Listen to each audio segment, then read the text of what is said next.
Olá, meus queridos alunos, estamos de volta com Direito Constitucional. Bem, segunda fase, né? Estamos na aula 10 e hoje nós vamos tratar de uma nova garantia constitucional, do remédio conhecido como mandado de injunção, que já foi objeto de questionamento na sua prova, né? O mandado de injunção, ele, de todas as garantias que nós vamos analisar ainda, mas de todos os remédios, é o que tem a lei regulamentadora mais recente. Então, se pensarmos aí, né, no mandado de segurança, a lei é de 2009, né, se pensarmos na ação popular, e a lei antiquíssima, né, do habeas data, lá em 96, e temos de 2016 a lei que regulamentou finalmente o mandado de injunção. Mas antes de eu adentrar na análise desta lei, nós precisamos falar para que ele serve e um pouquinho da história do mandado de injunção no nosso ordenamento jurídico. Ele tem previsão constitucional e, por muitos anos, ele, embora tivesse a previsão constitucional, sua aplicação prática era um tanto quanto limitada, porque ele veio, né, para combater uma omissão inconstitucional, que eu já vou explicar o que é, mas por muitos anos ele próprio, ele era omisso, porque ele não tinha uma lei que o regulamentava. Não é que não dava para impetrar esse remédio, sim, era possível, por meio da análise, né, por analogia, a lei do mandado de segurança. Mas a teoria adotada pelo Supremo Tribunal Federal por muitos anos, ela acabava não dando aplicação prática para esse remédio, né, porque apenas atestava que o órgão estava omisso e ficava por isso mesmo. Mas esse posicionamento, durante os anos, ele foi sendo modificado. Então, vamos à primeira análise do que é, né? O que ele protege. Primeiro, que para falar de mandado de injunção, teremos de estar diante de um direito ou de uma liberdade, né, prevista numa norma de eficácia limitada.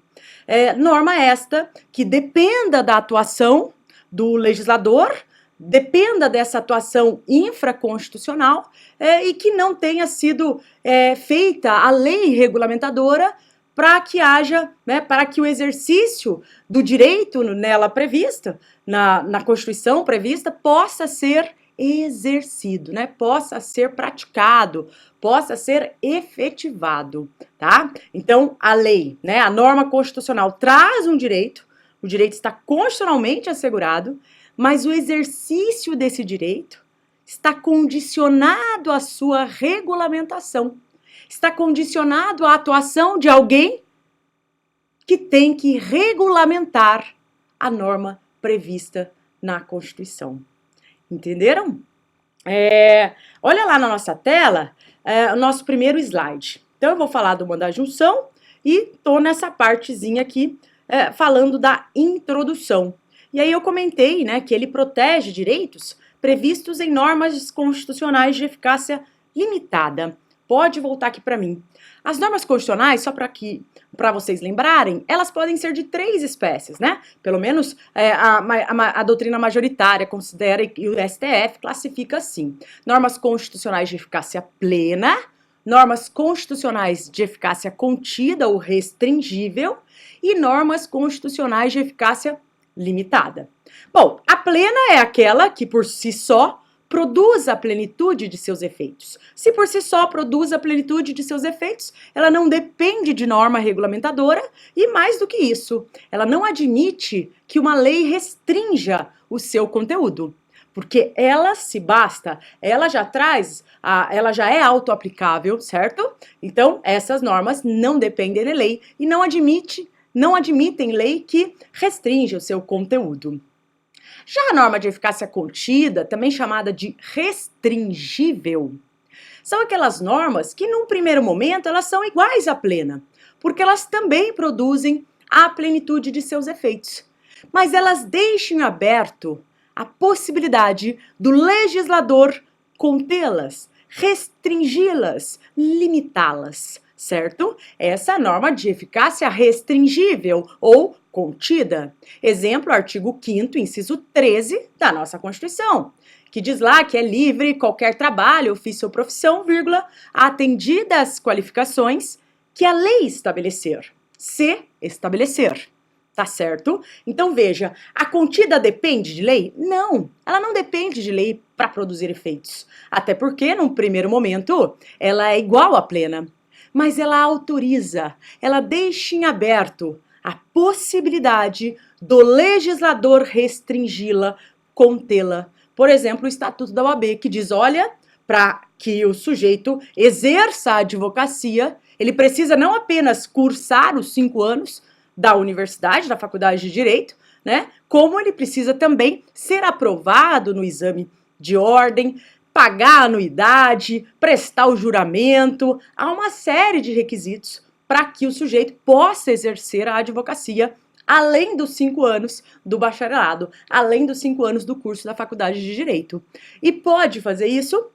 Sim, o Supremo Tribunal Federal, ele julgou constitucional a realização do exame de ordem justamente porque considerou a liberdade de profissão prevista no artigo 5º, inciso 13, do texto maior, como uma norma de eficácia contida ou restringível. Aquela que, em princípio, é igual à plena, se não tiver lei, né, restringindo o exercício da atividade profissional, se dá de forma livre, mas ela autoriza que a lei traga requisitos, né? A faculdade de contabilidade também, né? Tem um exame final lá para ver se o sujeito passa para poder obter aí o título de contador, né? Para a profissão. Então existe, né? Várias regras e existem também faculdades, por exemplo, a atividade de jornalismo. O Supremo entendeu que não é necessário sequer o diploma universitário. Claro que ele vai comprovar pela experiência, né? Tem todos os requisitos lá para que ele consiga a sua carteira, né, de jornalista,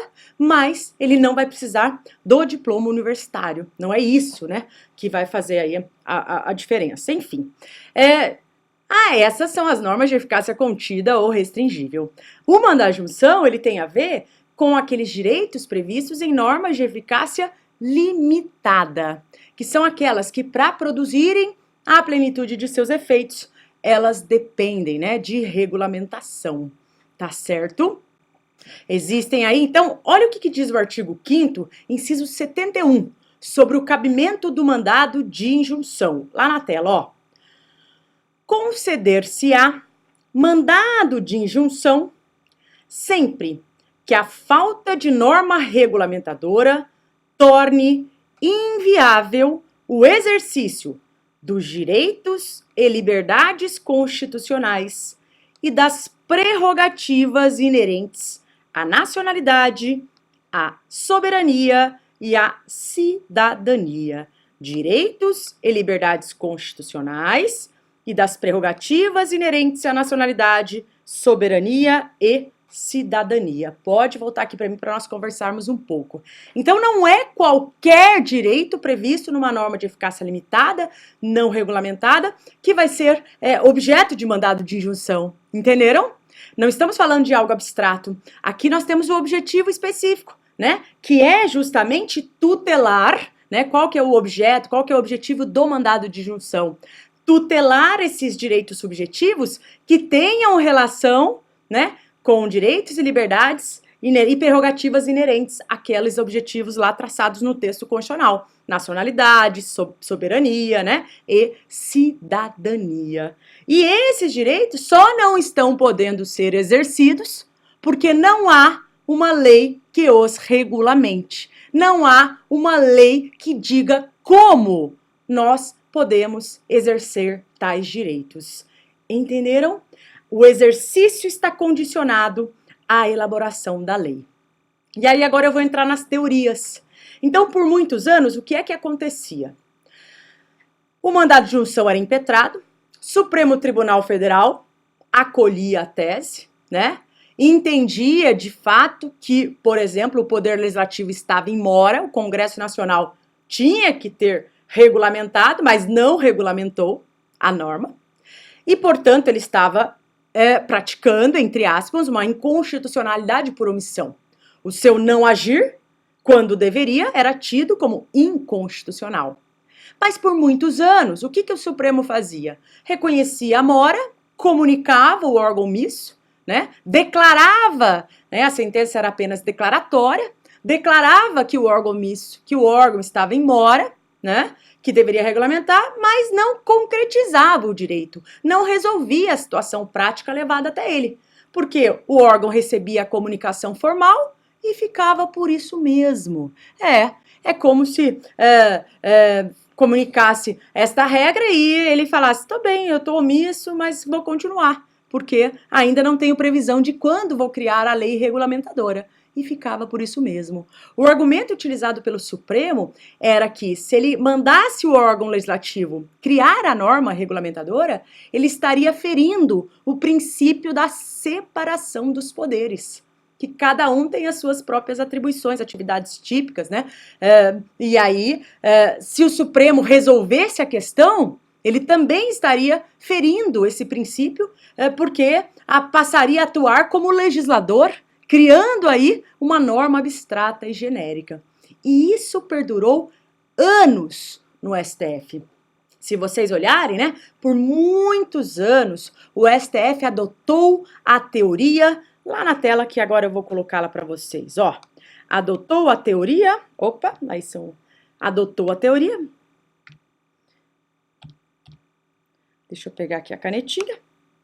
Por muitos anos, o STF, caneta, adotou a teoria, vamos anotar aí junto comigo, né? Não concretista. Não concretista.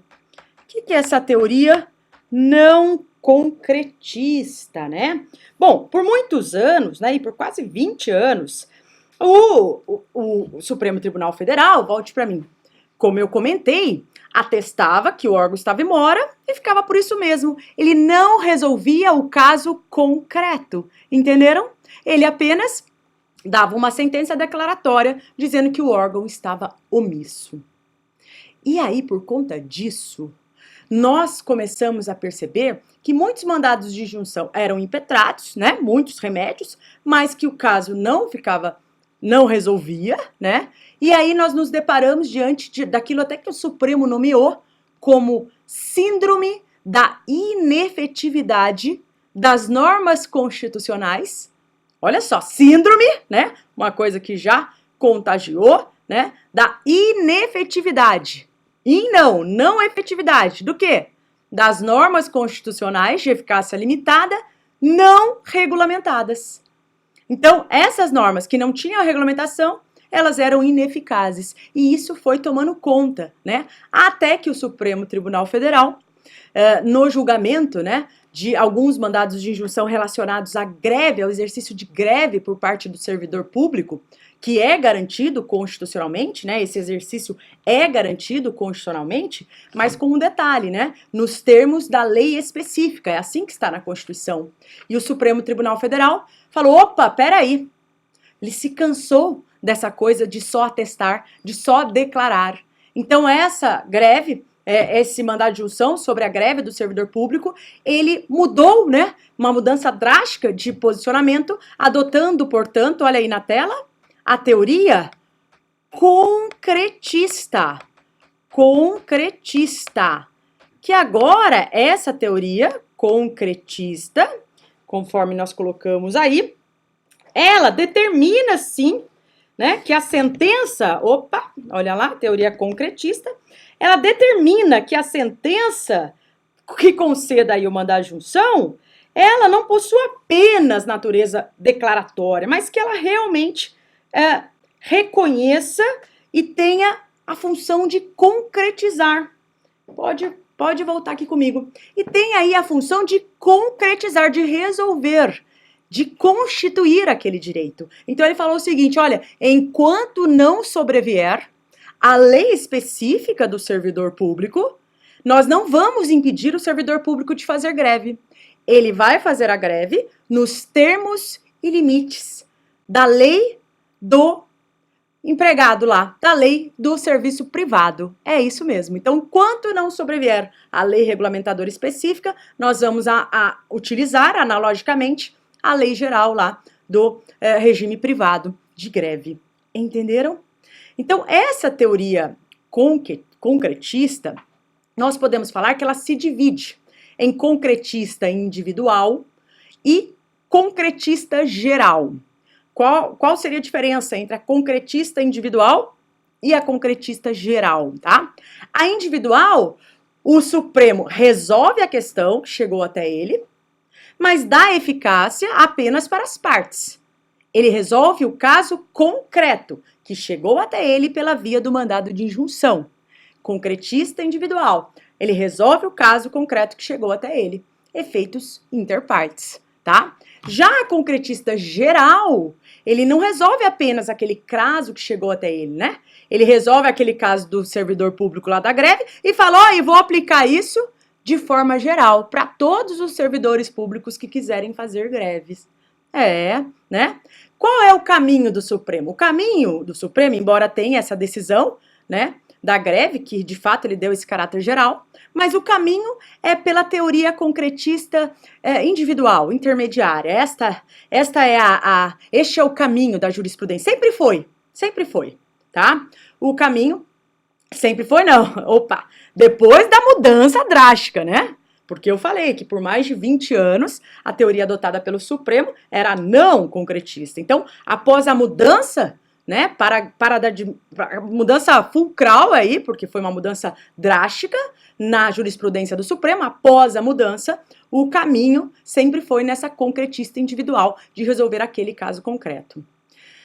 E em 2016, precisamente no dia 23 de junho de 2016, entrou em vigor, finalmente, né, após mais de 30 anos da nossa Constituição tem mais de 30 anos, e olha que ironia do destino, o mandado de injunção que servia para combater a omissão, ele próprio era omisso, né, e ficou omisso por quase 30 anos aí do texto constitucional, né, porque nós completamos 30 anos recentemente.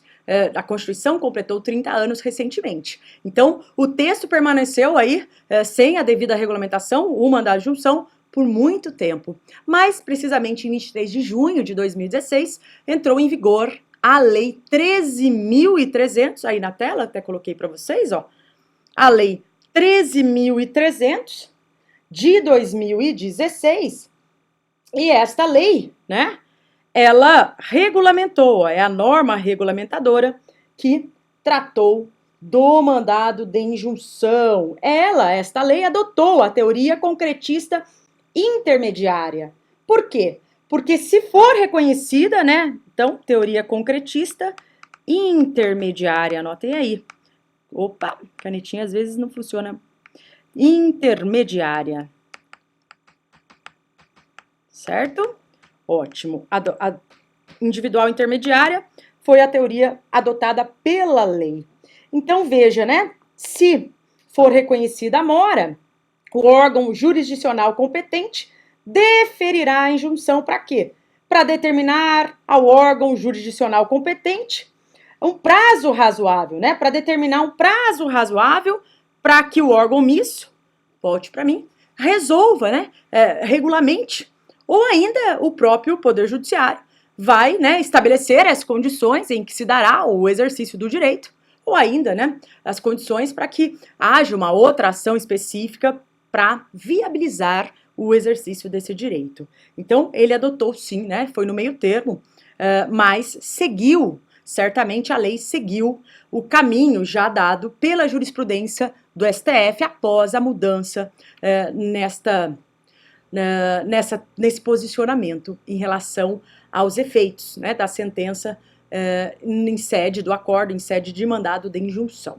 Ok? Tranquilo até aí?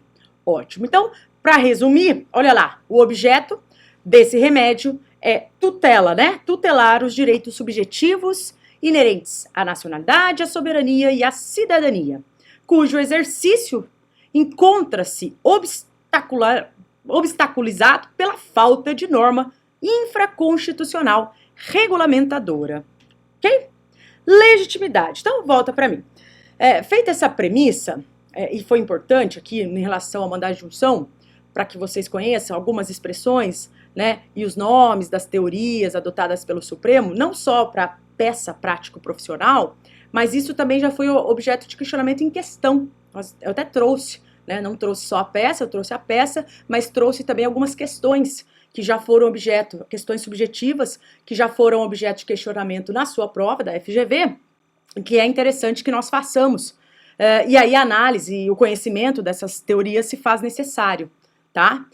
Para a peça em si, vale mais o conhecimento da própria lei, do procedimento, de quais são os pedidos, os fundamentos, né? Como é que se tem liminar, se não tem, se cabe o mandado de junção coletivo, individual ou só individual. Então, essas questões todas nós vamos encontrar na Lei 13.300. Para a elaboração da peça, isso é realmente importante. Mas a questão teórica, síndrome da inefetividade, né? Das normas constitucionais de eficácia limitada, os conceitos, todos podem ser questionados nas questões subjetivas, tá? Como as duas, né, valem aí uma mesma pontuação, tanto a peça quanto as questões, é importante que nós aproveitemos as aulas para já, se conseguirmos, né, sanar os problemas tanto advindos da peça quanto advindos das questões subjetivas, tá? Agora, caminhando dentro da peça, vamos pensar quem será que pode impetrar, quem será que pode, né, impetrar o mandado de injunção. Qual é, portanto, a legitimidade ativa e passiva para esse remédio? Lá na tela, olha lá. A legitimidade ativa e passiva, vocês vão encontrar no artigo 3º, que já pode ser grifado aí no seu vadimeco, artigo 3º da Lei 13.300, tá? Então, podem ser pessoas naturais ou jurídicas que se afirmam titulares dos direitos, das liberdades ou das prerrogativas inerentes à nacionalidade, à soberania e à cidadania. Então, volte para mim.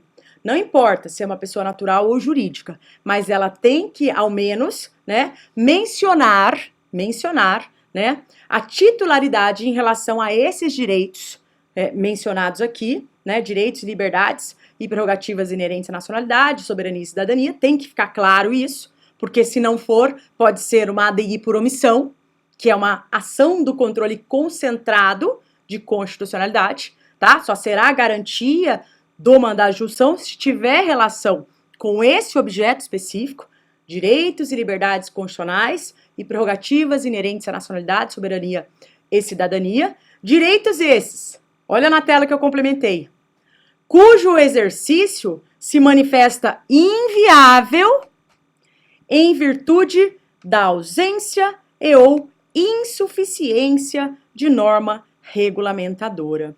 Volte aqui para mim que isso aqui é uma coisa bem interessante também. Não é só a ausência, viu? Não é só a ausência de norma regulamentadora. A Lei 13.300, ela trouxe a possibilidade da impetração do mandado de injunção no caso de omissão parcial. Há uma regulamentação, mas é uma regulamentação insuficiente, que esta regulamentação não viabiliza o exercício do direito. Entenderam? Então, omissão parcial hoje, depois da lei, depois de 2016, é possível ser sanada por meio do mandado de injunção. Olha que interessante, né? Isso também é algo trazido pela lei, ok?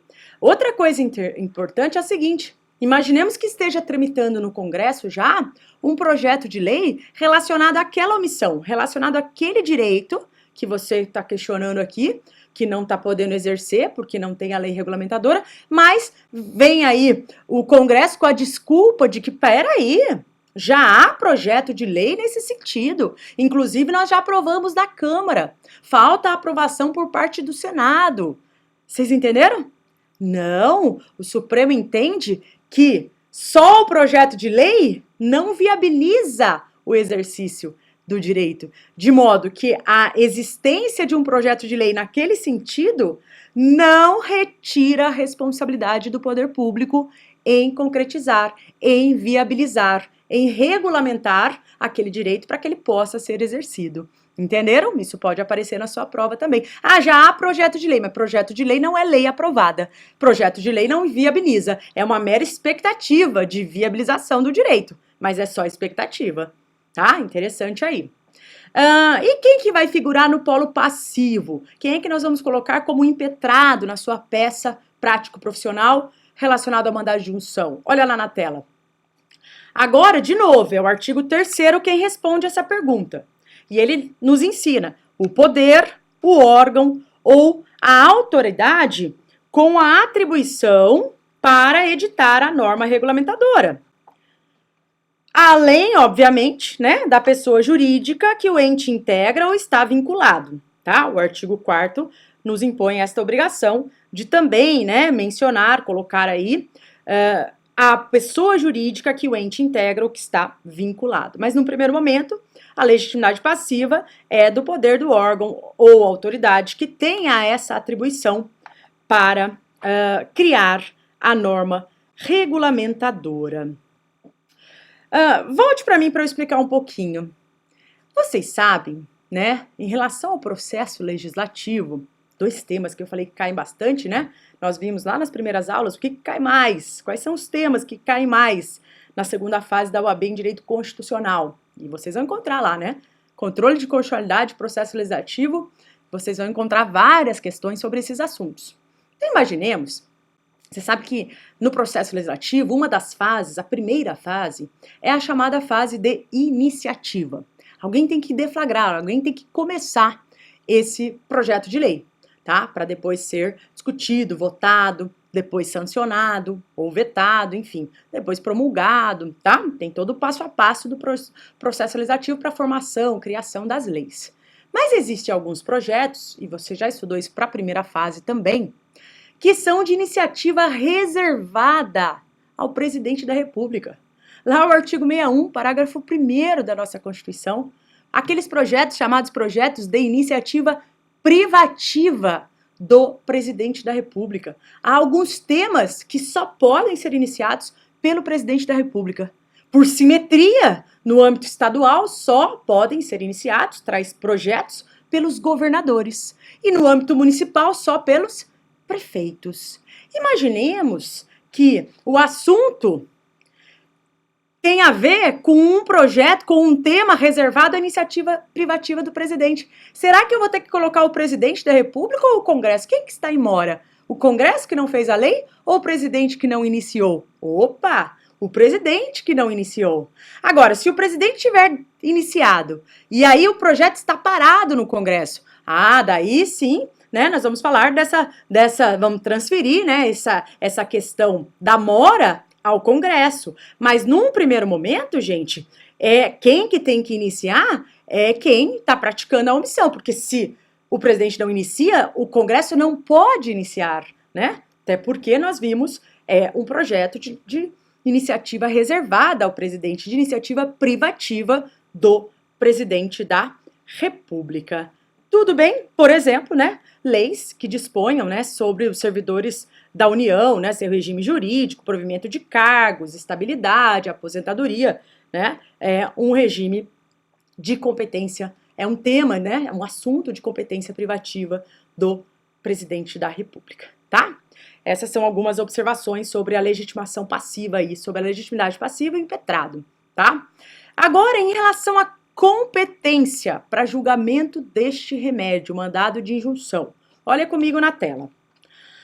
A competência, ela será também definida por quem? Pelo poder, órgão ou autoridade que tenha essa atribuição para editar a norma regulamentadora. Então, volte para mim.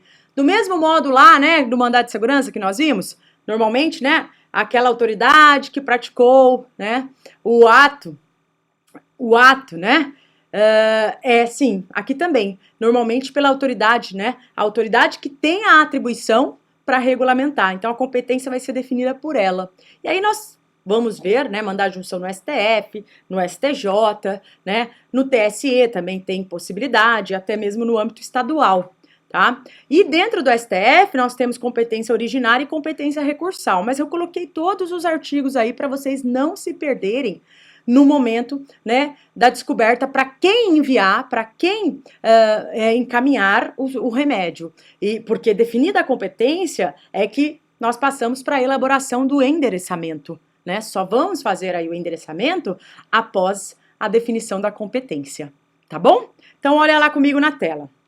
Será a competência originária do STF? O que é competência? Começa lá no STF quando estiver No artigo 102, inciso 1º, a linha Q de queijo. Eu trouxe também os artigos, calma, isso aqui é só um resumo.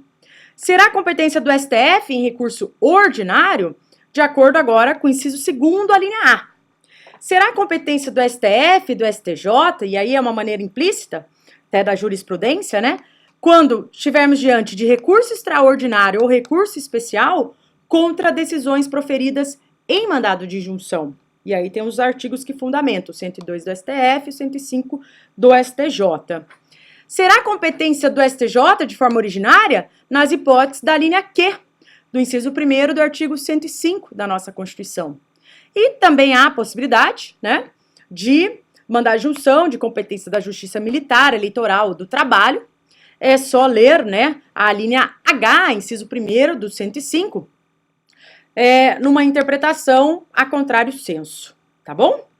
Será competência do Tribunal Superior Eleitoral, na hipótese do inciso 5º do parágrafo 4º do artigo 121 da nossa Constituição. E no âmbito estadual, teremos de verificar se o problema traz a informação, porque a Constituição estadual, né, do respectivo estado é quem deve definir a competência para o processo e julgamento do mandado de junção, lá no artigo 125, tá? Então vamos ver uma por uma, a começar pelo STF. Quando que será, portanto, um mandado de injunção começando no STF, competência originária? Quando? Nas hipóteses da linha Q, do inciso 1º do artigo 102. Leiam comigo. Compete ao STF, principalmente, a guarda da Constituição, cabendo-lhe 1.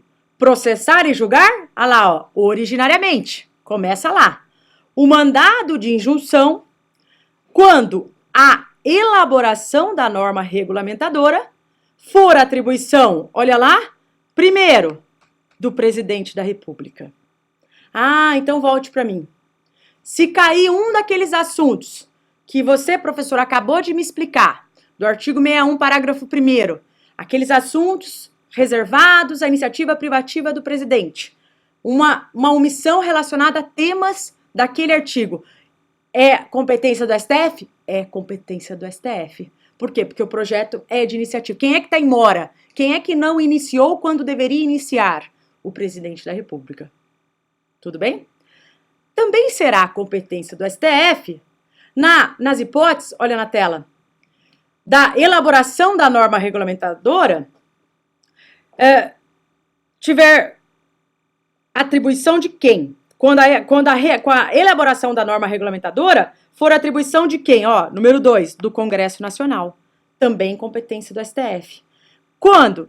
Com as casas separadas, Quando for pela Câmara dos Deputados, também. Quando for atribuição do Senado Federal, também. São as casas do Congresso. Se o Congresso está lá no Supremo, também atribuição só da Câmara ou só do Senado, também competência do Supremo. De quem? Das mesas dessas casas legislativas. E também relacionado ao Tribunal de Contas da União e um dos tribunais superiores. Além, obviamente, né, um dos tribunais superiores, além, né, do próprio STF, quando a elaboração, né, da norma regulamentadora for do próprio STF, aí não tem para quem recorrer, né, vai direto no STF mesmo, tá? Ou dos tribunais superiores, aí volte para mim, se a atribuição da norma regulamentadora for de qualquer um dos tribunais superiores, tá? STM, STJ, tudo bem? TST, tá? TSE, aí a competência será do Supremo Tribunal Federal. Professor, eu preciso memorizar isso? Não, a prova é com consulta. Você precisa ter esse artigo marcado no vade-mecum, para no dia da prova você descobrir lá, olhar no problema, essa informação estará no problema, quem é o órgão competente para a elaboração da norma, e aí você vai fazer o checklist, conferir no seu vade-mecum a competência correta. Por quê? Porque só pode fazer o endereçamento após a definição da competência. Entenderam? E a definição da competência, ela se dá por quem? Em virtude do órgão, do poder, né, da entidade que tem a atribuição de regulamentar a norma. Aquele órgão que está omisso, que está em mora, que está em atraso e que não regulamentou ainda, embora houvesse um comando nesse sentido, tá? Porque quando a Constituição traz um direito previsto numa norma constitucional de eficácia limitada, ele traz também um comando implícito ao órgão infraconstitucional que vai legislar, no seguinte sentido: opa, faça a lei, porque o direito eu trouxe, mas o exercício está condicionado à feitura, à elaboração da lei, ok? Bom, e quando que vai ser competência recursal, né? Recurso ordinário lá no STF, o ROC, né? O conhecido ROC. Teremos aula também de recursos. Por enquanto, vamos lá. Quando que será competência do STF? Ó, artigo 102, inciso 2º, agora, competência recursal, tá? Ó, em recurso ordinário, ROC, o conhecido ROC, para o STF. Quando que vai ser o ROC para o STF? Quando o habeas corpus, o mandado de segurança e o habeas data e o mandado de injunção decididos em, cuidado que está grifado aí porque é importantíssimo, eu até vou colocar o marca-texto aqui para vocês não se perderem, em única instância pelos tribunais superiores, se denegatória a decisão. Volte para mim. Então, primeiro, para ser ROC para o STF, quem que vai decidir? Os tribunais superiores em única instância e denegatória a decisão. O que é única instância? O remédio era de competência originária daquele tribunal superior. O início do julgamento daquele remédio se deu no tribunal superior respectivo. Por exemplo, TST. Por exemplo, STJ. O remédio tinha competência originária para ser julgado por um dos tribunais superiores. E aí, por exemplo, o mandado de junção era de competência do Tribunal Superior e a ordem foi denegatória. Cuidado! Quando for denegatória.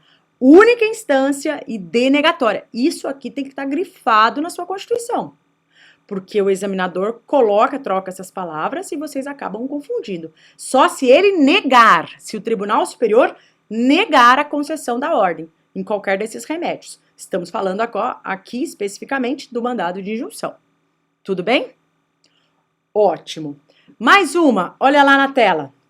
Será a competência do STJ e do STF uma competência implícita aí? Quando o recurso extraordinário, recurso extraordinário, STF. Recurso especial, STJ. Vocês sabem, né? Quando um recurso extraordinário ou um recurso especial, ele estiver sendo interposto contra decisões proferidas em mandado de injunção. Então, diz o artigo 102, inciso 3º, que compete ao STF, olha lá, julgar em recurso extraordinário as causas decididas, aqui veja, em única ou última instância. Ah, tá. Então, aqui pode, se for uma decisão, né, decidida em única ou última instância, quando a decisão recorrida contrariar dispositivo desta Constituição. Aqui é única ou última. Lá no anterior era apenas, olha, aliás, vejam aí, ó, lá no anterior, o ROC era apenas, né? ROC era apenas em única instância e denegatória. Agora, quando estivermos falando, né, de recurso extraordinário ou recurso especial, de decisões proferidas em mandado de junção, quando única ou última instância, quando a decisão recorrida contrariar dispositivo desta Constituição. Maravilha, esse é o fundamento para o recurso extraordinário no STF. E agora o fundamento para o recurso especial no STJ, né, o RESP. Quando as causas decididas, de novo, em única ou última instância, pelos tribunais regionais federais, TJs, né, TRFs, TJs, quando a decisão recorrida contrariar tratado ou lei federal, ou negar-lhes vigência. Então, nessas hipóteses, né, a decisão proferida em mandado de injunção poderá ser objeto de recurso especial no STJ. E aí, como que ficaria o endereçamento? Volte para mim antes disso, só para eu explicar uma coisa interessante. Eu só falo de competência para poder definir o órgão competente e para poder fazer o endereçamento, né? Você imagina que você vai mandar uma carta para alguém, precisa escrever para quem que vai, né? Se o remetente não estiver, né, o destinatário aí não estiver escrito de forma correta, você mandar para o órgão errado, ele não vai ser analisado. Então, é para quem a sua petição está sendo encaminhada. Como que ficaria o endereçamento? Igual lá o do mandado de segurança. Então, você aprendeu a fazer o endereçamento do STF em sede de mandado de segurança, já serve aqui para o mandado de injunção, tá? Se for o STF, olha aí como é que fica. Excelentíssimo senhor ministro, presidente do Supremo Tribunal Federal. Se for STJ, excelentíssimo senhor ministro, presidente do Superior Tribunal de Justiça. Nós já sabemos que no endereçamento nós não abreviamos, nós colocamos tudo por extenso. Ainda temos mais algumas telas sobre a competência. É possível, gente, que o mandado de injunção seja direcionado ao Tribunal Superior Eleitoral, né? E seja direcionado um recurso aí ao Tribunal Superior Eleitoral. Se vocês olharem o parágrafo 4º, inciso 5º do parágrafo 4º do artigo 121 da nossa Constituição, que diz o seguinte: das decisões dos tribunais regionais eleitorais, somente caberá recurso quando essa decisão denegar o mandado de injunção. Então, se a decisão de um dos tribunais regionais federais denegar o mandado de injunção, vai caber recurso para o Tribunal Superior Eleitoral, tá? Endereçamento, excelentíssimo senhor ministro, presidente do Tribunal Superior Eleitoral. Ainda, né, falando de justiça militar, de justiça eleitoral e do trabalho, que são essas justiças federais especializadas, quando a omissão da regulamentação tiver relação com essas matérias, né, militar, eleitoral ou trabalhista. É interpretação da alínea H do inciso 1º do artigo 105, uma interpretação a contrário senso. E aí eu tenho os modelos de endereçamento para cada um desses órgãos, né? Se falarmos de justiça militar, vai ser excelentíssimo senhor doutor, acho pouco provável, né? Mas, volte para mim, é melhor, né, nós pecarmos pelo excesso que pela falta, né? Então é por isso que eu prefiro colocar todos os modelos aqui, ainda que eu ache pouco provável, né, que caia para a justiça militar aí, nós precisamos conhecer. Até porque nós escolhemos uma disciplina, direito constitucional, que abarca, né, todas essas, a parte do Poder Judiciário inteiro. Então, conhecer o organograma, conhecer, né, essas justiças é realmente importante para quem vai militar no direito constitucional. Então, eu deixo todos os modelinhos aqui. Então, olha lá, na parte militar, olha lá, excelentíssimo senhor doutor, juiz auditor da tal auditoria, né? Colocamos o azinho aqui porque é uma auditoria da Justiça Militar da tal circunscrição judiciária militar. Ou, se tratarmos agora da parte eleitoral, excelentíssimo senhor doutor, né? Juiz eleitoral da tal zona eleitoral D. Excelentíssimo senhor doutor, juiz do trabalho da vara, né? Aí você coloca, se tiver a cidade, o estado, enfim, você coloca aí o estado, tá bom? No âmbito estadual, nós vamos lembrar do quê? Volte para mim. Sempre que pensar em âmbito estadual, lembrar aí, né, de simetria, lembrar de Constituição estadual, existem algumas normas que devem ser reproduzidas, né, mas existem várias regras que a própria Constituição estadual é quem define. E na questão do mandado de junção, para definir de fato a competência para o processo e julgamento do mandado de junção, a Constituição dá atribuição à própria Constituição estadual, dizendo, né, lá no seu artigo 125, que os estados organizarão sua justiça, observados os princípios estabelecidos nesta Constituição, ou seja, né, observada a simetria constitucional. Tá certo? Volta lá, só para concluir, a competência dos tribunais será definida na Constituição do Estado, sendo a lei de organização judiciária de iniciativa do Tribunal de Justiça. Tá certo? Ótimo. Então, vamos avançar. Agora é momento de adentrarmos no procedimento. Volte aqui para mim. Quem que define o procedimento no mandado de injunção? A lei que o regulamentou, ou seja, a Lei 13.300 de 2016. Por que é importante vocês conhecerem o procedimento, o passo a passo no julgamento, desde o começo e como que finaliza esse julgamento? Para saber, inclusive, o que deve constar da inicial, para saber, inclusive, o que você deve pedir, tá? Se você sabe o procedimento previsto na lei, você sabe o que ocorre, quem que vai ser ouvido, né? Quem que vai ser notificado, quem que tem que participar, que tem que integrar ali o polo passivo, pessoa jurídica que integra, a autoridade responsável pela omissão.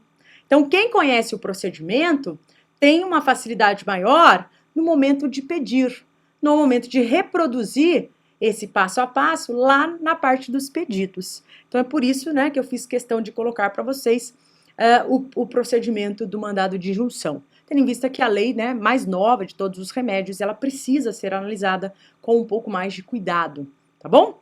Olha lá na tela. O artigo 4º da lei, ele fala, né, que a inicial do mandado de injunção, ela vai preencher os requisitos estabelecidos na lei processual, os requisitos na inicial do CPC, né? Além de indicar o que? O órgão, além do órgão impetrado, ela vai ter que indicar a pessoa jurídica que ele integra ou a que está vinculado, como nós já mencionamos quando tratamos da legitimidade. Quais que são os requisitos? Volte para mim. E esses requisitos da inicial, né, eles são aplicáveis a praticamente todas as iniciais. Se você olhar, né, o CPC ele é utilizado subsidiariamente, ainda que haja uma lei regulamentadora. O que nós vamos nos ater é importante conhecermos a lei que regulamenta cada garantia constitucional, porque os detalhes, né, do que ter, o que vai conter ou não, nós vamos encontrar nas leis específicas, tá? Aqui de modo geral. Mas, se você teve dúvida, tá lá elaborando sua inicial, vai abrir o CPC, é lógico que você vai utilizar, né, para colocar lá a qualificação, essas coisas todas estarão lá, né, no artigo 319 do CPC. Vamos ver? Olha lá. Quem é o juízo a quem é dirigida? Ué, isso aqui é o que, gente? O endereçamento. É a definição da competência, que vai gerar o endereçamento. Endereçamento. O juízo a quem é dirigida.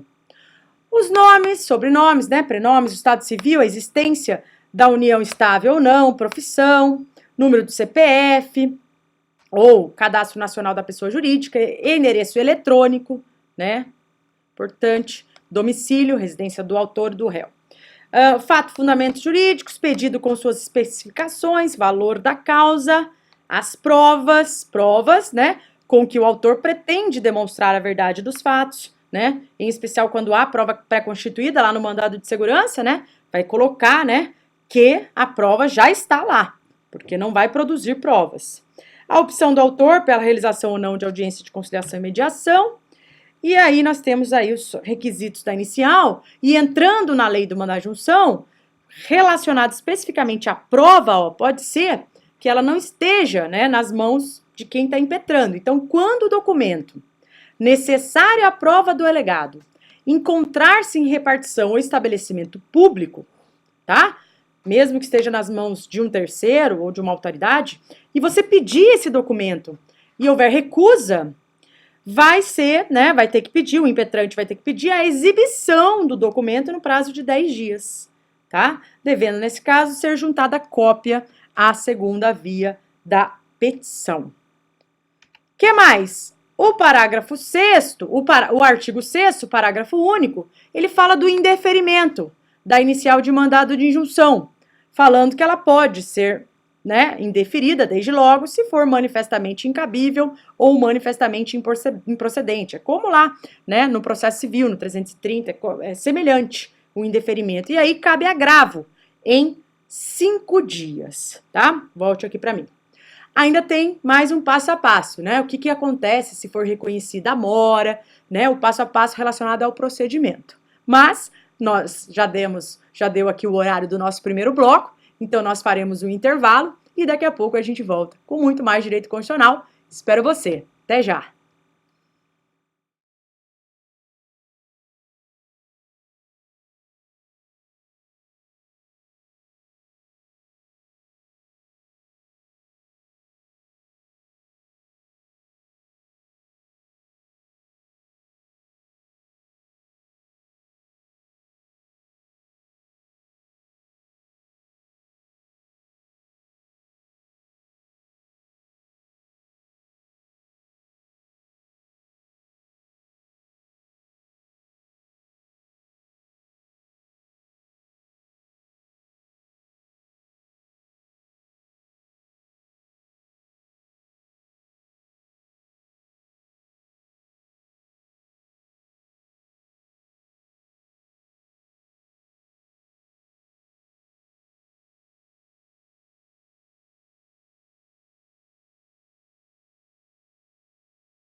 Olá, meus queridos alunos, estamos de volta com o mandado de injunção. Estávamos tratando do procedimento.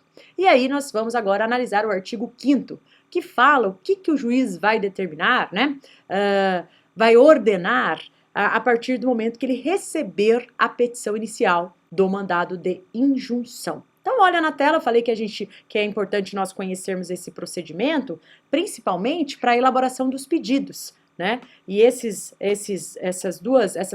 atitudes que o juiz ordenará após o recebimento da inicial, certamente elas já vão constar do pedido do mandado de injunção. Então, lá na tela, olha lá comigo, o que o juiz vai fazer, né? Recebida a inicial, ele vai notificar o impetrado sobre o conteúdo da inicial, devendo-lhe ser enviada a segunda via apresentada com as cópias dos documentos, a fim de, no prazo de 10 dias, para ele prestar as informações, né? Então, o que ele vai fazer nesse momento? Pode voltar aqui comigo. Ele vai dizer por que está em mora, se tem alguma justificativa para tanto, para não regulamentar, tá?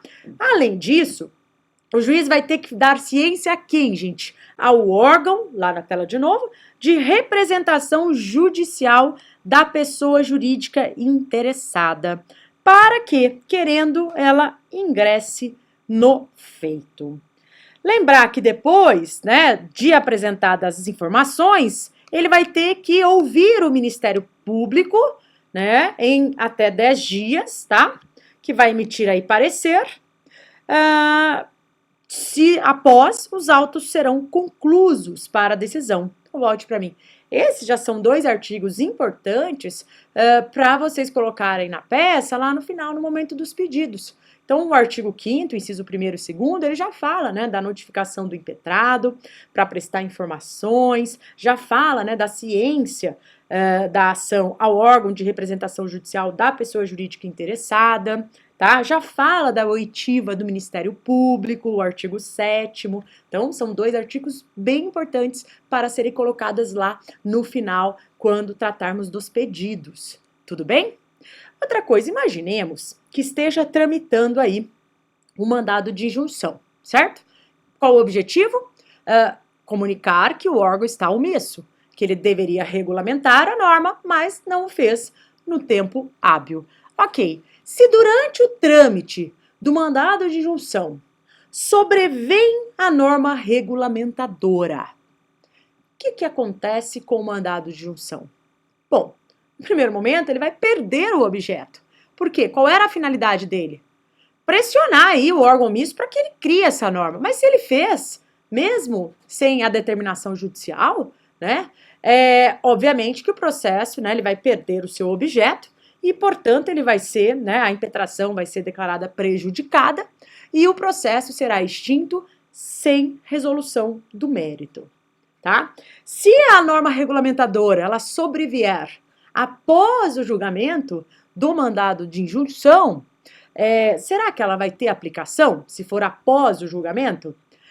Ela vai ter aplicação em regra como, gente? Dali em diante, ela operará efeitos ex nunc, não vai retroagir, vai ser dali em diante. Em regra, cuidado. Então, em regra, ela produzirá efeitos dali em diante, vírgula, salvo se mais benéfica. Olha que interessante. Se a lei do mandado de injunção regulamentar aquele direito de forma melhor, mais benéfica do que a regra estipulada pelo juiz, né?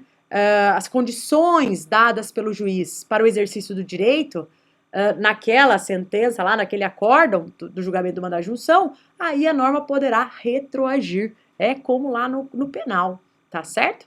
Então, em regra, se sobrevier a lei após o julgamento, ela vai valer dali em diante, ex nunc, salvo se mais benéfica, porque se for mais benéfica, ela poderá retroagir, tá?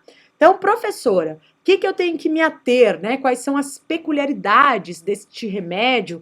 O que eu tenho que me ater? Não, primeira observação, e eu coloquei no material, né? É que nós não falamos até agora em liminar, em tutela antecipada.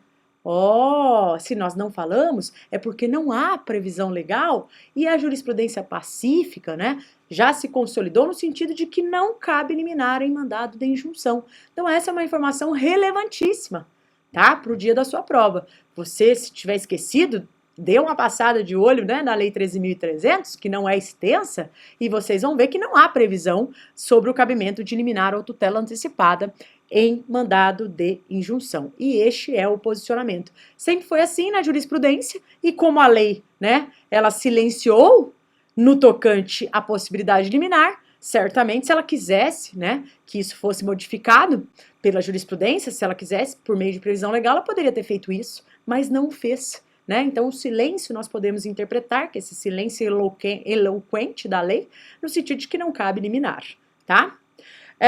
Outra coisa que eu também coloquei é que não há condenação em honorários nesta ação, sucumbências, né, honorários advocatícios, lá igual ao mandado de segurança, que também não cabe, tá certo? É uma ação, né, tem custas, mas não cabe a condenação em honorários advocatícios, tá? A sucumbência.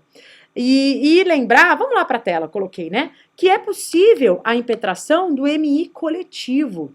Vou falar um pouquinho dele, pode voltar de novo para mim. Olha só, já cabia, né? Porque, veja, antes da Lei 13.300 de 2016, o que eu informei a vocês? Que o mandado de injunção ele podia já ser impetrado com base na Lei do Mandado de Segurança, na Lei 12.016 de 2009. Era ela que era utilizada analogicamente, né, para resolver questões relacionadas para a impetração do mandado de injunção. Então, como podia, também era possível, tendo em vista a previsão da possibilidade de mandado de segurança coletivo, não só na Lei 12.016, como na Constituição, no artigo 5º, inciso 70, como o mandado de injunção, ele utilizava a lei do mandado de segurança, o Supremo também concedia a possibilidade, concedia a ordem na impetração de mandado de injunção coletivo. Só que eram os mesmos legitimados, tá? A impetração do MS coletivo, o partido político com representação no Congresso, nós vimos na aula passada, né? A organização sindical, a entidade de classe e a associação legalmente constituída e em funcionamento há pelo menos 1 ano. Então ele admitia a possibilidade da impetração do MI coletivo, embora não houvesse previsão legal, até porque ele não tinha uma lei que o regulamentava, pelos mesmos legitimados do MS coletivo. Ocorre que a lei, ao regulamentar o mandado de injunção, ela trouxe expressamente no seu artigo 12 a possibilidade da impetração do MI coletivo, e até já foi objeto de questionamento na sua prova, tá? E ela reproduziu esses mesmos legitimados que eu mencionei, acrescentou 2, ela acrescentou mais 2, né, a Defensoria Pública e o Ministério Público. Mas não tenho pressa, nós veremos isso na aula específica do mandado de injunção coletivo, tá bom? Por enquanto, vamos ficar aqui no individual. Lá na tela, mais um pouquinho. A ausência ou a insuficiência de norma regulamentadora, isso é algo bem importante, deve ter relação direta com a impossibilidade de exercício do direito alegado. Então, volta aqui para mim para eu explicar isso. Não adianta dizer apenas que o órgão está omisso. O que tem que ser demonstrado e falado, escrito na peça, é que o não exercício, a não possibilidade do exercício daquele direito ou liberdade constitucional ou daquela prerrogativa inerente à nacionalidade, soberania e cidadania, o não exercício, ele tem a ver com a falta de regulamentação. Não é que o sujeito não quer exercer, ele quer, mas ele não consegue. Por quê? Porque a falta de norma regulamentadora impede que ele exerça aquele direito, entenderam? Então, esta relação entre a ausência de norma regulamentadora e o impedimento e o não exercício deve ficar clara na sua peça prático-profissional, tá certo? São requisitos aí para o conhecimento do mandado de injunção. Ok. Bem, agora eu trouxe um problema, né, que já caiu, eu adaptei esse problema, é um problema que caiu numa prova anterior da OAB, nós tivemos uma também mais recente, que eu trouxe, inclusive, até para depois vocês elaborarem a peça em casa, claro que eu sempre apresento primeiro um modelo para que vocês conheçam, e depois eu deixo uma para que vocês elaborem em casa, né, uma peça específica, já tem a mandado de segurança, né, para fazerem, e agora vocês também terão a do mandado de injunção para fazerem, tá? Mas antes vamos conhecer esta que já caiu há um tempo e que eu fiz os devidos ajustes com base na Lei 13.300, que hoje não dá para cair uma peça, um mandado de injunção e você não utilizar a Lei 13.300, ok? Então é uma prova adaptada para que a gente utilizasse de modelo, sempre fiel aí ao que o examinador coloca, né? Eu acho que essa é a melhor forma de estudar, estudando por provas, ainda que provas mais antigas. É só nós atualizarmos e fazermos os ajustes necessários de acordo com a nova legislação e a gente continua ali caminhando, né, junto com o examinador, sabendo o que ele pergunta, como que ele pode perguntar. Nós vimos que temas, às vezes, que foram questionados há 8 anos, às vezes aparece do mesmo jeito, por sinal, né? Nós vamos ver que até os fundamentos são parecidos. Vamos lá.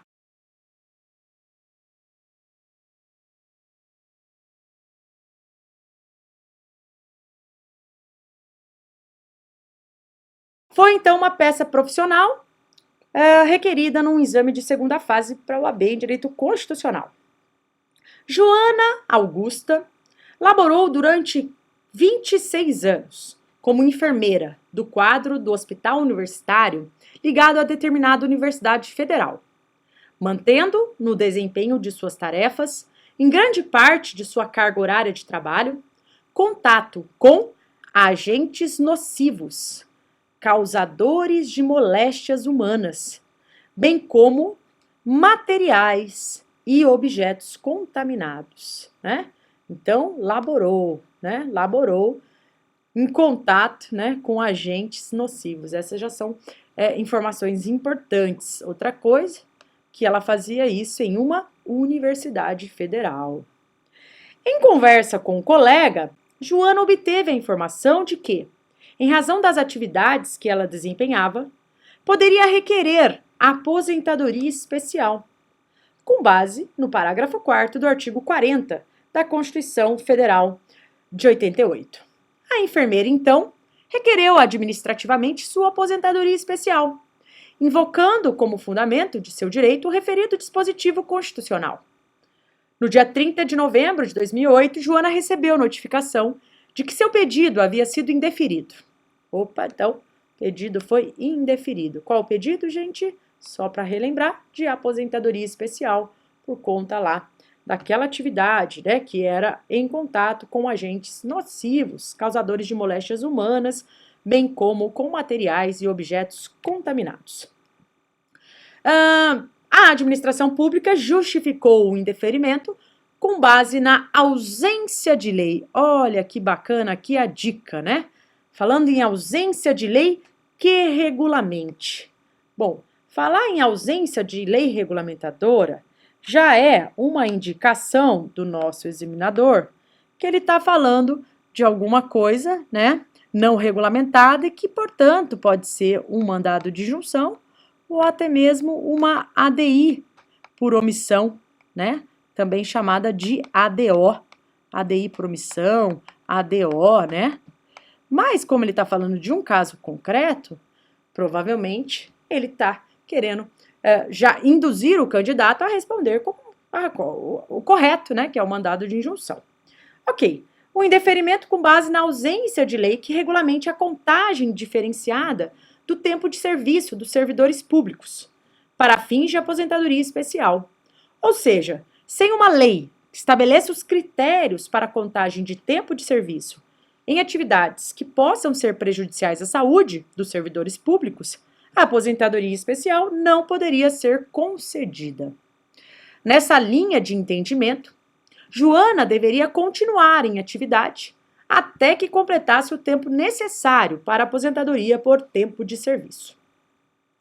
Inconformada, Joana procurou seu escritório de advocacia, objetivando ingressar com a ação para obter a sua aposentadoria especial. Em face, bom, qual que é o objetivo aí da ação, né? Ação para obter a sua aposentadoria especial. Aqui, volte aqui para mim para explicar um pouquinho. Se é uma ação para obter a aposentadoria especial dela, não vamos falar mais de controle concentrado. Não vamos falar de controle concentrado. Por quê? Porque o controle concentrado é abstrato. A lei em tese, ou a falta de lei em tese, né, não aplicada ao caso concreto, é que está sendo questionada. Aqui não, aqui eu quero uma ação para conseguir um direito subjetivo, né, o direito de se aposentar de forma especial. Portanto, é um caso concreto, né? No máximo, a gente poderia falar de controle difuso. E, se falarmos de controle difuso, caso concreto, o remédio correto para isso, né, para combater essa omissão inconstitucional, essa ausência de regulamentação, quando deveria, este remédio é um mandado de injunção, ok? Volta lá para a tela. Em face dessa situação hipotética, na qualidade de advogado contratado por Joana, redija outra dica: a petição inicial da ação cabível para a defesa dos interesses de sua cliente, atentando necessariamente, ó que bacana, para os seguintes aspectos. Então, ela até ajuda aí, né? A competência do órgão julgador.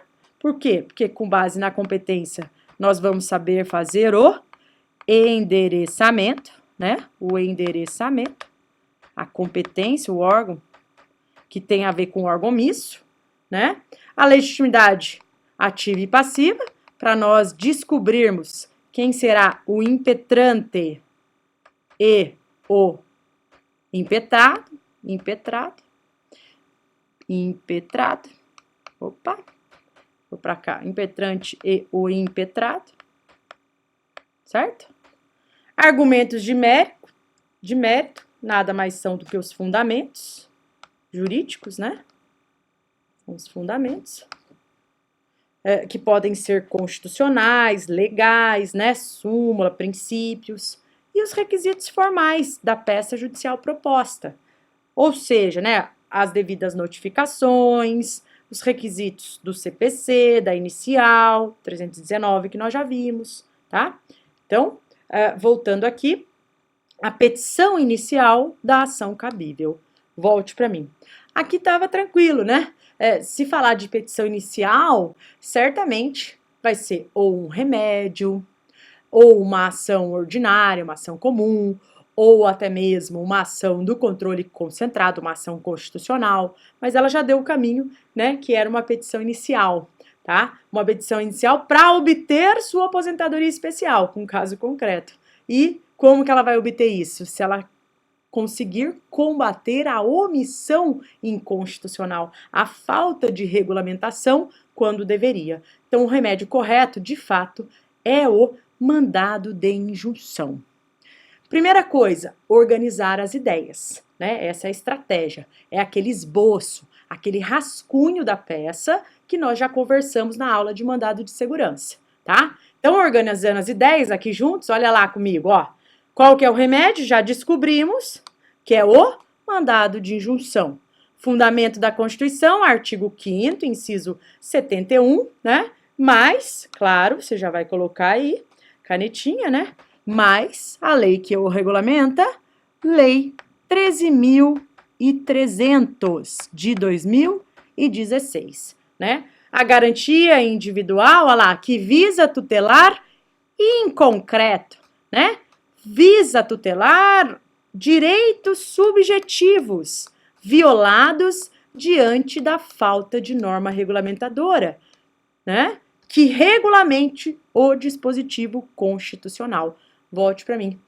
Aqui, a aposentadoria especial da servidora pública tem previsão constitucional, tem garantia, mas nessa hipótese, né, o que faltava aí para esse problema um pouco mais antigo, o que faltava era a regulamentação para que ela de fato pudesse, né, usufruir dessa aposentadoria, tá certo? Quais são os principais aspectos, né? Primeiro, a legitimidade ativa. Quem que vai?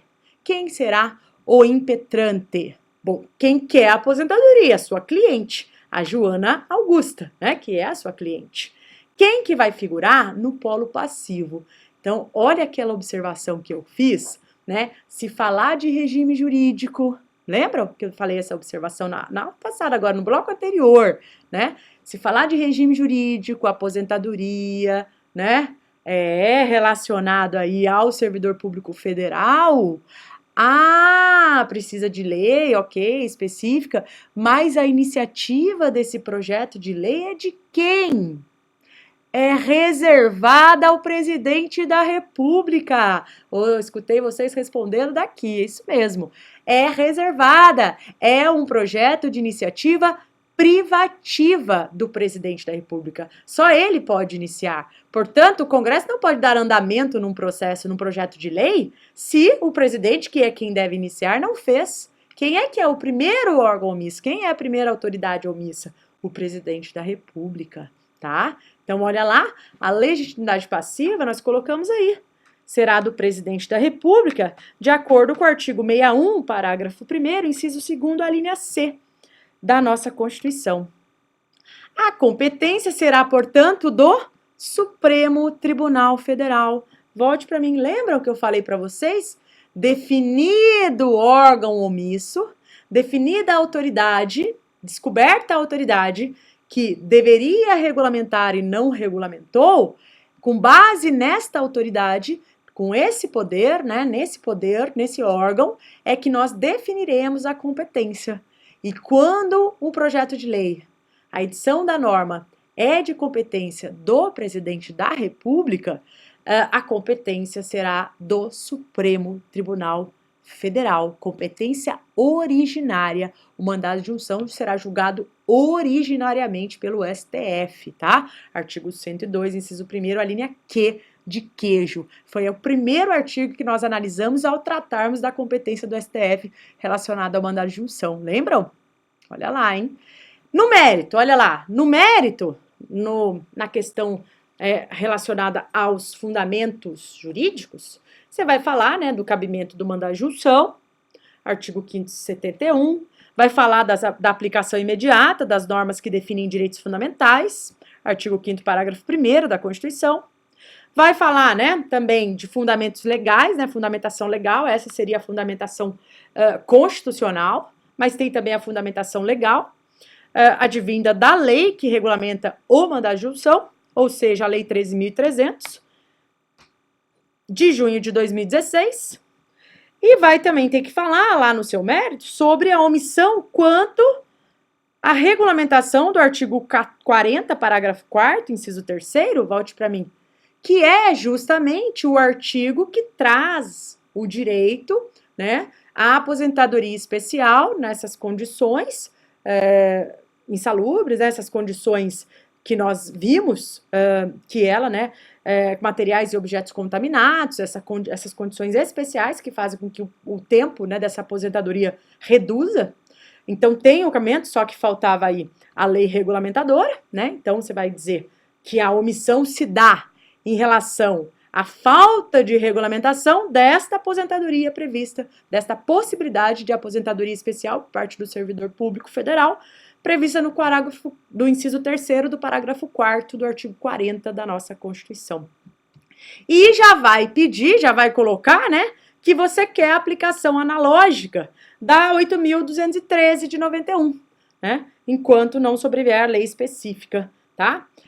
Pessoa jurídica vai ter que colocar, é a União, né, pessoa jurídica aí que está vinculado ao presidente da República, e outros requisitos formais, né, como a notificação do impetrado sobre o conteúdo da inicial, né, a ciência ao órgão de representação judicial da pessoa jurídica interessada, né, vai pedir para ouvir o MP, e lá no mérito vai pedir, né, de acordo com o artigo 8º da Lei 13.300, que seja reconhecida a mora, né, para que seja fixado um prazo razoável para o presidente iniciar esse projeto de lei, dar andamento a isso, ou ainda, né, que seja aplicada já, né, também a lei 8.213, né, de forma analógica aí. Tudo bem até aqui? Desses fundamentos? Tá, então, como vimos no mandado de junção, Depois de organizada a ideia, né, depois de organizados os assuntos na nossa mente aqui, nós vamos trabalhar para colocar no papel, finalmente, essa petição, esta ação, a ideia do silogismo, né? Premissa maior, premissa menor, conclusão, né? Então, você vai partir do fato, depois você vai explicar o direito, né? E a conclusão, né? Então, é organizar essas ideias. Ainda não estou lá colocando no papel. Eu estou só, organizei primeiro as ideias, coloquei lá as principais informações, a competência, né? A legitimidade, pedido. E agora, qual seria essa estrutura argumentativa? Baseada num silogismo. Vamos resumir os fatos, vamos resumir o que nós colocamos no direito e resumir, né? Fazer um mini pedido aí. Olha lá que eu coloquei para vocês, ó. Então, resumo dos fatos. Joana Augusta trabalhou por 26 anos, exercendo atividades prejudiciais à saúde e à integridade física. Seu requerimento de aposentadoria, com base no artigo 40, parágrafo 4º da Constituição, foi negado pela administração pública, em razão da ausência de lei que regulamentasse o dispositivo constitucional. Volte aqui. Viu que bacana, né? Um poder de síntese aqui. Em um parágrafo, nós resumimos todo aquele texto que o examinador colocou como o fato. Nós resumimos colocando aquilo que realmente nos interessa, né? Que é a quantidade de tempo que ela trabalhou, que esse trabalho, ele prejudicava a sua saúde, que ela pediu aposentadoria especial, que a aposentadoria foi negada e qual o fundamento para essa negativa. Ausência de norma que regulamentava esta aposentadoria. Então, fechamos aí os fatos. Ok. Do direito, lá na tela, ó, na parte do direito. A Constituição permite a adoção de critérios especiais de aposentadoria para servidores públicos, cujas atividades são exercidas sob condições especiais, que prejudiquem a saúde ou a integridade física. Artigo 40, parágrafo 4º, inciso 3º da nossa Constituição, cujos requisitos devem ser definidos em lei.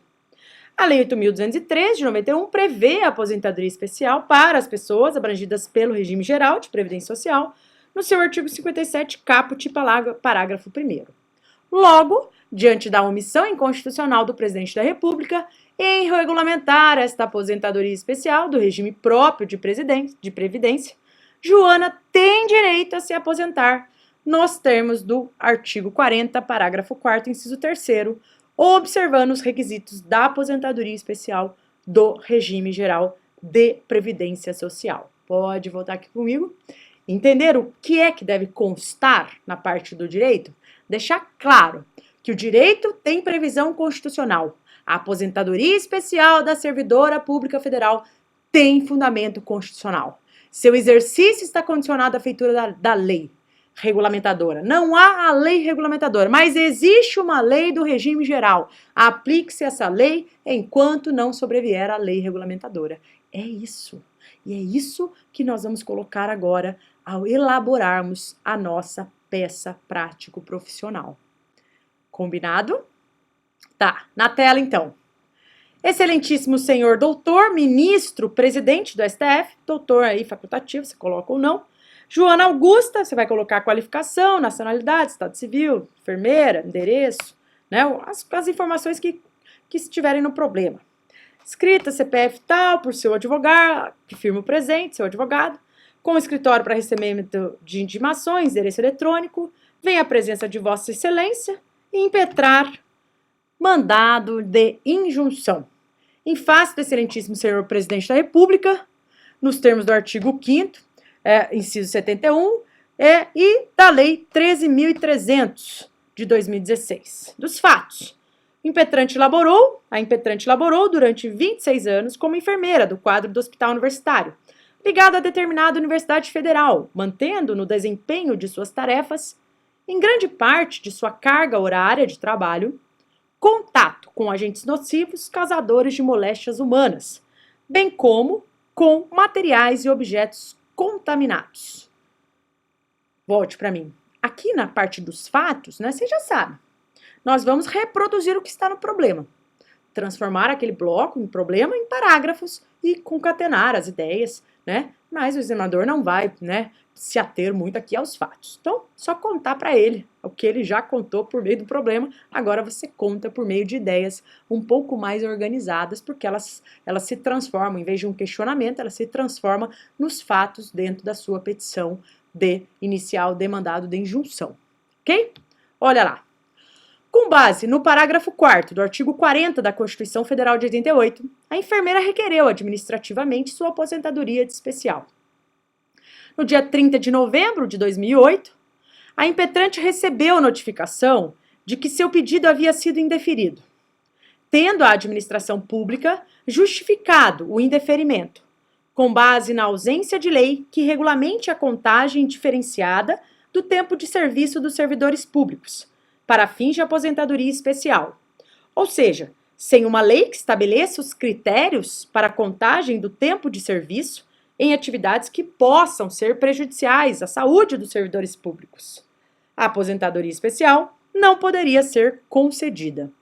Para a administração pública, portanto, a impetrante deveria continuar em atividade, até completar o tempo de serviço necessário para a aposentadoria por tempo de serviço. Entretanto, a mora legislativa não pode impedir a impetrante de gozar o direito fundamental previsto na Constituição, como abaixo se passa a expor, né? E aí eu dividi aqui, volte para mim, a ideia de colocar a preliminar de competência, né? Só para deixar mais claro aí para o examinador, você pode ou não, aí fica aí a sua escolha, tá? Aqui nós colocamos. Então, olha lá, preliminarmente competência para o julgamento. É de quem? A competência processar e julgar é determinada de acordo com a autoridade responsável pela edição da norma faltante. No caso, tratando-se de ato omisso, por quem, gente? Pelo presidente, né, da autoridade, ou a competência é do STF, tá?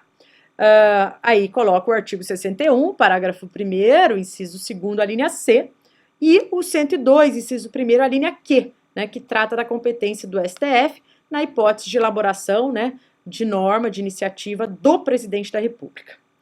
Da legitimidade ativa e passiva. Todo aquele que tiver sua esfera jurídica atingida pela omissão legislativa referente à nacionalidade, soberania e à cidadania, é legitimado ativo para a propositura do mandado de injunção. É o caso da impetrante, que não pode gozar do direito constitucional à aposentadoria especial diante da ausência de norma jurídica que regulamente o artigo 40, parágrafo 4º, inciso 3º. Não há dúvidas, portanto, quanto à legitimidade ativa. Por outro lado, embora com alguma discussão doutrinária a respeito, o STF pacificou o entendimento de que a legitimidade passiva do MI é da autoridade responsável pela edição da norma do ato normativo faltante. Isso também está na lei do mandado de injunção. Aquela que se encontra omissa, e não da pessoa que deveria cumprir a prestação demandada pelo legitimado, né? E sim aquela que não regulamentou quando deveria. Dessa forma, o presidente da República deve ocupar o polo passivo da impetração, já que é dele a iniciativa privativa dos projetos de lei que disponham sobre a aposentadoria dos servidores públicos da União. No mérito, o artigo 40, parágrafo 4º é claro ao possibilitar a adoção de critérios diferenciados para a aposentadoria dos servidores públicos, cujas atividades são exercidas sobre condições especiais. E aí, colocamos aqui a redação do artigo, tá? Não necessariamente você vai colocar dessa maneira. Volte aqui para mim. Aqui eu coloquei, né, de forma mais abrangente possível, todas as maneiras que você pode escrever a sua peça, mas como eu falei, o treino ele vai se dar pela quantidade de páginas, né, disponíveis pela FGV na hora da elaboração. Você vai treinar isso de maneira manuscrita, né, eventualmente se você contratar a correção, você vai mandar digitada lá para a gente olhar, mas num primeiro momento você vai treinar de maneira escrita e você pode fazer de forma bem mais simples. Eu sempre ensino pelo máximo, pelo melhor, para que você, ainda que faça menos do que o ensinado aqui, obtenha a aprovação de qualquer maneira, tá? A gente sempre estuda pelo máximo, para que você consiga pelo menos a nota para aprovação, tá bom? Olha lá na tela. Ocorre que esses critérios, né, ainda não foram definidos em lei, uma vez que o presidente da República encontra-se omisso em iniciar o processo legislativo referente ao tema, obrigação constitucional que lhe foi imposta. Olha que expressão bacana para você colocar na sua peça, né? Num caso de algo que você vai alegar, né? Sobre iniciativa ou de norma de eficácia limitada e que não há aí a regulamentação, a obrigação constitucional que lhe foi imposta pelo artigo tal, né? Como se lê lá, que é da competência privativa. Pode colocar ou não, pode parafrasear. Nesta eu coloquei, né, algumas menções para que vocês acompanhem. A omissão do presidente da República em regulamentar o parágrafo 4º, inciso 3º da Constituição, é irrazoável, pois já que se passaram mais de 20 anos sem que o projeto de lei fosse remetido ao Congresso Nacional. Volte aqui para mim, mais uma vez, né? Esta é uma prova anterior, foi adaptada com a nova lei para que nós ficássemos sempre de acordo com como o examinador costuma perguntar de vocês, tá bom? Volta lá para a tela. Por outro lado, o direito à aposentadoria especial já foi assegurado aos filiados ao regime geral de previdência social, nos termos do artigo 57 caput e parágrafo 1º da 8.213 de 2009. E aí colocamos aí, no caso em análise, a impetrante já laborou durante 26 anos, em condições especiais, para o regime próprio de previdência social, tempo que a legitimaria a requerer a aposentadoria especial na forma desse artigo aí. Por isso, visando assegurar o disposto no 40 e aplicar por analogia as normas do 57 caput, parágrafo 1º da 8.213, declarando-se direito à aposentadoria especial do impetrante. Requer, então, a concessão da ordem do pedido. Por todo o exposto, requer seja, né, notificado o presidente sobre o conteúdo da inicial. Lá, isso aqui nós pegamos lá, né, para que ele se manifeste, preste as informações no prazo de 10 dias. Isso está, olha, ali no artigo 5º, inciso 1º da 13.300. Ciência, né, do ajuizamento da ação à União, representada pela AGU, artigo 5º, inciso 2º, tá, para que ela, querendo, ingresse no feito. Que o Ministério Público seja ouvido, veja, tá tudo na lei, ó. Artigo 7º agora, lembra? Volte para mim. Ao explicar, né, o mandado de junção, falei para vocês ficarem atentos ao artigo 5º, inciso 1º e 2º, e ao artigo 7º, porque eles voltariam a aparecer quando do pedido, né, dos pedidos desta inicial, e realmente aparecer, vocês estão vendo aí, né? E agora o pedido em si, olha lá, ó, pode voltar para a tela, que seja reconhecida a omissão inconstitucional do presidente em iniciar o processo legislativo, a fim de que seja concedida a ordem de injunção coletiva ordem de injunção para ser determinado prazo razoável para que o presidente promova a edição, seja suprida a omissão da norma, garantindo-se a efetividade do direito por meio da aplicação direta da Lei 8.213, tá? A impetrante deixa de requerer liminar, por quê? Porque o entendimento majoritário do STF e a lei não traz essa possibilidade, e declara que a procuração do seu advogado, bem como as provas necessárias à configuração do seu direito, encontra-se anexados à inicial. Dá-se aí o valor da causa, termos em que pede deferimento, local, data, advogado, OAB. Pode voltar aqui para mim. Veja que a estrutura, ela é semelhante à estrutura do mandado de segurança. As pequenas diferenças entre uma e outra nós encontramos na própria lei do mandado de injunção, né? Os artigos, né? Então a notificação da autoridade coatora, aqui, né? A autoridade omissa, né? Que tem aí relação, né? Que pode efetivamente regulamentar, né? Então essa daí toda vocês vão ver na lei, né? Não precisa porque a própria lei, ela vai resolver isso. Ela vai ajudar vocês a elaborarem a peça, tá bom? Professora, recentemente caiu o mandado de injunção coletivo. Este que você vai pedir para nós elaborarmos? Sim, eu vou pedir para vocês elaborarem o mandado de injunção. Em breve, na próxima aula, eu vou falar do mandado de injunção coletivo. Mas, como eu ainda quero concluir resolvendo questão sobre o mandado de injunção, Então, presta atenção. Nós vimos agora um problema que caiu como prova, como uma peça prático-profissional. Tudo bem? Vimos como que caiu e elaboramos aqui, de forma conjunta, a peça, um modelo de peça. Professora, também já caiu como questão subjetiva o mandar junção? Já. Vamos dar alguns exemplos de como o examinador pergunta como questão, agora não como peça profissional, mas como questão subjetiva. Olha lá na tela.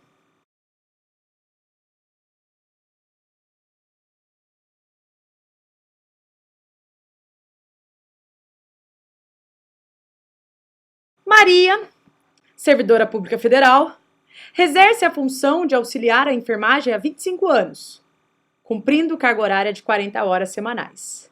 Alega que a lei complementar, prevista no parágrafo 4º do artigo 40, volte para mim. Alguma semelhança com a peça prático-profissional que acabamos de fazer? Vocês viram como o examinador repete os temas? Aquilo que caiu na peça pode voltar numa questão. Aquilo que caiu numa questão pode voltar numa peça. E assim por diante. Então, assim, estudar as provas anteriores é ainda a melhor forma de estudar para a aprovação na segunda fase, na primeira e na segunda, né? Na primeira, os alunos sabem, né? Eu sempre digo, né? O treino que leva à aprovação. Eu sou coautora no livro 5.000 questões, que está já na nossa 16ª edição, e é um livro que o Brasil todo adora, né? E utiliza, e muitos alunos passam só fazendo testes. E nós também temos que levar, né, esse hábito de treinar para a segunda fase, né, de não ter preguiça de elaborar as peças, de não ter preguiça de pegar todas as provas anteriores, né, mapear como é que caiu, quais os artigos caíram, né, não ter preguiça de fazer a marcação no código, porque vai ajudar, tá? O código marcado, ele vai ajudar no dia lá a resolver a questão, não tenham dúvidas disso, tudo bem? Vou ajudá-los, vamos com calma. Então, volta lá para a tela que nós estamos resolvendo a questão. Ela alega que a lei complementar prevista no parágrafo 4º do artigo 40 ainda não foi editada e que tal omissão está impedindo que ela se aposente, pois, por ser sua atividade considerada insalubre, penosa, teria o direito de se aposentar com 25 anos, com base na 8.213, papapá. Qual a medida judicial? Qual o órgão competente? Igualzinho, olha só. Medida judicial, mandar junção. Qual o órgão competente? Supremo, olha lá, né? O presidente é o órgão omisso e, portanto, a competência é do STF. Igualzinho, volte para mim.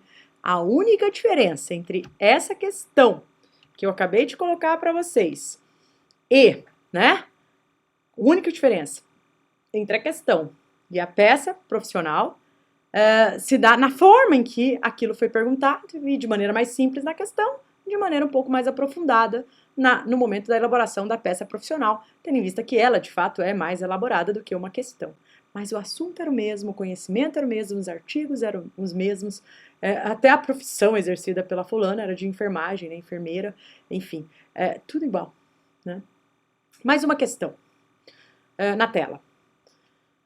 Foi promulgada e publicada pelo Presidente da República a Lei Federal de Iniciativa do Executivo estabelecendo o valor do salário mínimo claramente insuficiente para atender às necessidades vitais básicas e os valores protegidos no artigo 7º, inciso 4º da Constituição, que determina ser direito dos trabalhadores, além de outros, né, salário mínimo fixado em lei, nacionalmente unificado, capaz de atender suas necessidades vitais básicas e as de sua família, como moradia, alimentação, educação, saúde, lazer, vestuário, higiene, imagina o salário mínimo, né?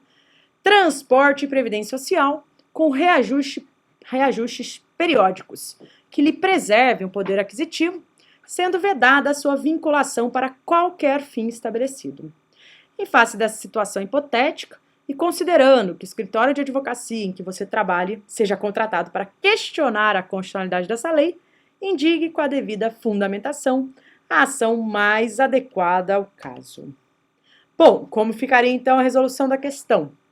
A fixação do valor do salário mínimo, né, em montantes aquém, constitui omissão parcial, haja vista que a lei existe, mas os preceitos da Constituição não foram totalmente atendidos. O legislador atuou, mas sem observar a finalidade que a norma constitucional buscava alcançar. Para solucionar o silêncio normativo, a Constituição previu 2 instrumentos, o mandado de junção, que é um exemplo de controle difuso, e a ação de inconstitucionalidade por omissão, que já é um exemplo de controle concentrado no Supremo, né?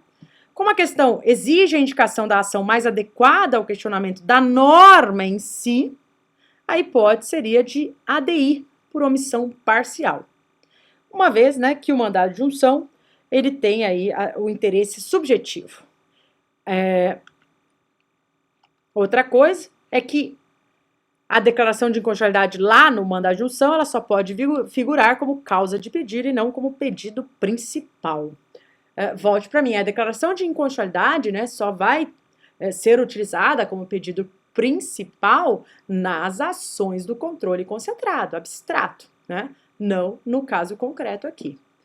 Volta lá para a tela. Já a ação de inconstitucionalidade por omissão é instrumento de controle de constitucionalidade por via principal, em tese, cujo maior objetivo é a tutela do próprio ordenamento jurídico, sem que existam partes ou interessados. Os legitimados estão lá no 103 e ela é julgada pelo STF e, em regra, produz efeitos contra todos e vinculantes, de acordo com o artigo 102, parágrafo 2º da nossa Constituição. Volte para mim. Aqui, né, na resolução dessa questão, vocês tinham que entender, mais uma vez, né, assim, agora uma pequena comparação entre a ADI por omissão, ou ADO, e o mandado de injunção, tá? A última, posso fazer mais uma, né? Acho que tenho 4 minutos. Dá para eu fazer a última questão sobre o mandado de injunção, ADI por omissão, essa questão da omissão, para que a nossa próxima aula nós já iniciemos com o mandado de injunção coletivo, tá? Só para fechar mesmo o bloco, este bloco com o mandado de injunção, pelo menos o individual completo, tanto na questão da peça prático-profissional, quanto na resolução de questões, tá? Olha lá na tela.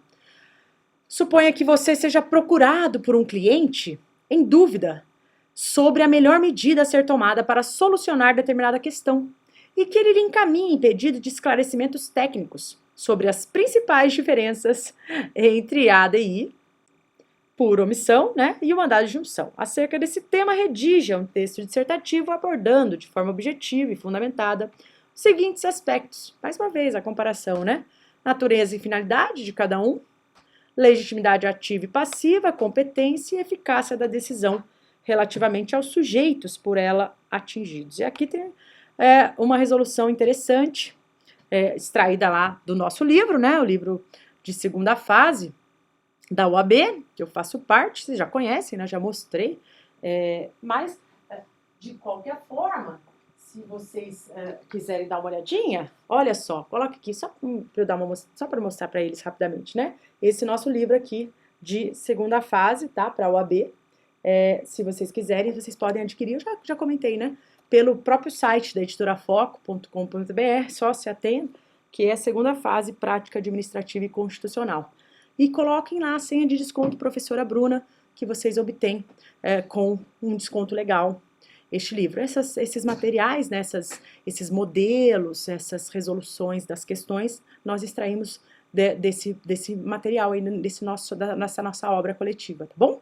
Olha lá como ficaria a resolução, olha lá. A inconstitucionalidade por omissão se verifica diante da inércia do poder público, quando, por força da Constituição, deveria agir. Assim, a omissão inconstitucional pode ser atribuída a qualquer um dos 3 poderes. Especificamente no que toca à omissão do legislativo, a Constituição estabeleceu os 2 mecanismos, né? Mandado de junção, ADI por omissão. Ambos têm por objeto normas constitucionais de eficácia limitada. Embora, no caso do mandado de junção, a omissão deva dizer respeito àquelas que veicule direitos e prerrogativas inerentes à nacionalidade, à soberania e à cidadania. Em breve síntese, o mandado de junção é garantia individual, que integra, né, garantia individual, que integra o conjunto de remédios constitucionais pois visa tutelar em concreto os direitos subjetivos violados diante da falta de norma regulamentadora. É exemplo de controle difuso. Todo aquele que tiver sua esfera jurídica atingida pela omissão referente à nacionalidade, soberania e cidadania é legitimado ativo para a propositura do mandado de junção. Ainda quanto à legitimidade ativa, né, nós falamos também, né, das entidades, e nós também devemos lembrar aqui que a competência para julgar e processar o mandado de junção será determinada de acordo com a autoridade responsável pela edição da falta de norma regulamentadora, tá? E aí nós colocamos aqui as competências. Já a ação de inconstitucionalidade por omissão é instrumento do controle de constitucionalidade, tá? Pela via principal. Ou seja, o maior objetivo é a tutela do próprio ordenamento jurídico, sem que existam partes ou interessados. Os legitimados são quem? Aqueles do 113, só eles, né? Vai ser julgado originariamente pelo STF e os efeitos serão erga omnes e vinculante. Pode voltar aqui para mim. Então, as principais, né, diferenças aí entre o mandado de junção e a ADI por omissão, vocês vão encontrar principalmente no tocante aos legitimados, né, aos interesses, que no mandado de injunção são individuais, aí, esses interesses, tem a ver com o direito subjetivo de uma pessoa ou de um grupo, enfim, nós vamos ver que tem o coletivo também, mas são específicos. Lá na ADI na verdade, o ordenamento jurídico mesmo que está sendo preservado, que está sendo tutelado, e não algo aplicável a um caso concreto, é o controle abstrato, só pode ser propostas ações pelos legitimados do artigo 103, e os efeitos também são diferentes lá, tá bom? Então, era isso que eu queria falar na aula de hoje, espero que tenham aproveitado, continuem comigo, nós estamos na 10ª aula, mas teremos muitas outras, né? Não deixe de acompanhar aqui no canal. Um grande abraço e sucesso!